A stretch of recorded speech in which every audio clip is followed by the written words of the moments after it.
সন্তান আকাঙ্ক্ষা যাদের মধ্যে খুবই তীব্র, অথচ সেটা বাস্তবায়িত করা যাচ্ছে না কোনো শারীরিক কারণে, বা হবে বলেও এমন আশা নেই, তো সেক্ষেত্রে তো দত্তকের কথা তারা ভাবেনি।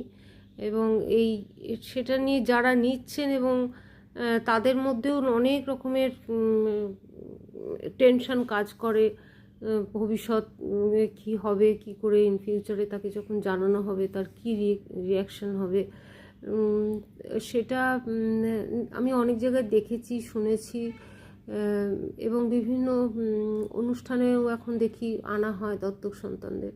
আমার মনে এ নিয়ে নানা রকম তোলপাড় চলে, এবং সেই জন্য আমি একটা গল্প লিখেছি। জানি হয়তো সেটা একটু উচ্চ আদর্শ সম্পন্ন হয়ে যাবে, একটু বাস্তব থেকে সরে যাওয়া হবে, কিন্তু তবুও চেষ্টা করে দেখতে লাভ কি? আপনারা শুনবেন যখন বলবো।